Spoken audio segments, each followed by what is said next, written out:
Algeria, we had the Stoa Commission and the Stoa report. We've been returning works of art, and that is the Ouagadougou agenda that I mentioned earlier.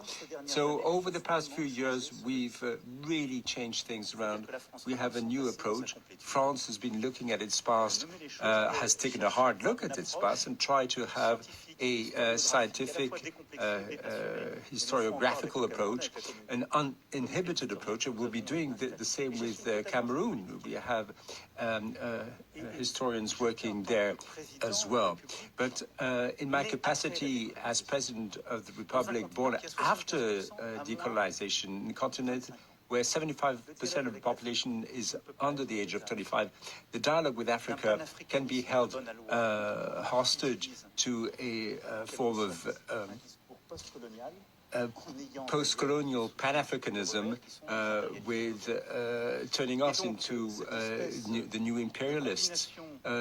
We cannot have this sort of a false dialogue with false intellectuals that are manipulating the social media, taking advantage of the stress of the younger generation with the complicity of the likes of Russia and China. No, we have to say that France's presence in history is being, in Africa, is not being wiped away. It's being revisited. We've decided to move in Africa. We decided to take a new stand because we had to take a new stand. We looked at our past relation in memorial terms, in cultural terms. We've looked at the facts, we've been accepting the facts, but we are not giving in to disinformation. Number two, we had a security relationship with Africa.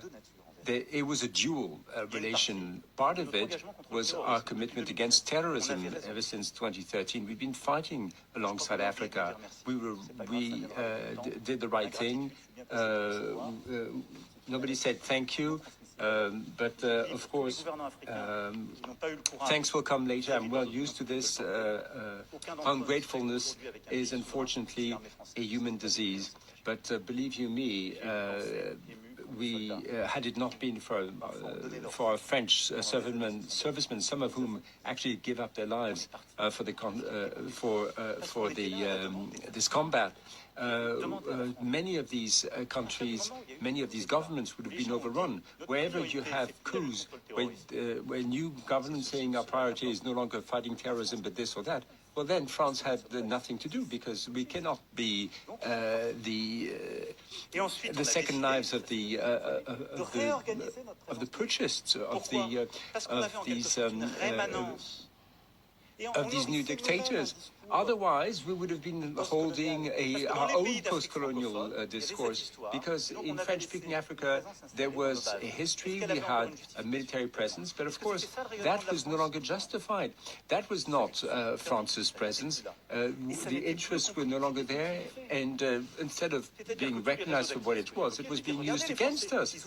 They said, look, the French have a camp with 2,000 soldiers, they are fomenting some coup, and so disinformation was being used against us. And so, patiently, and I would like to thank Jean-Marie Bockel in personal capacity. I would like to thank him for this mission, because he is one of those who actually suffered himself from this situation. But he worked with the ministers, with the military establishment.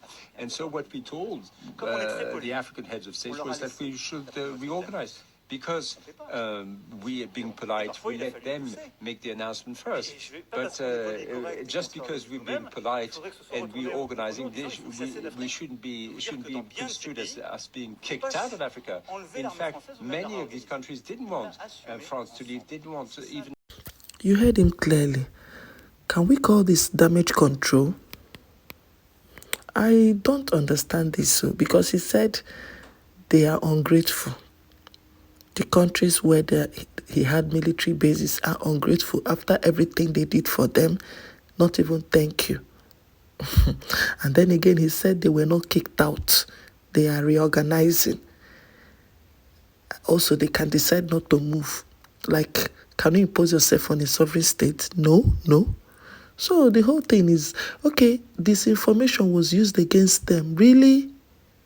Oh, so they were not kicked out. The Sahel countries used disinformation against them. The whole thing is confusing, no?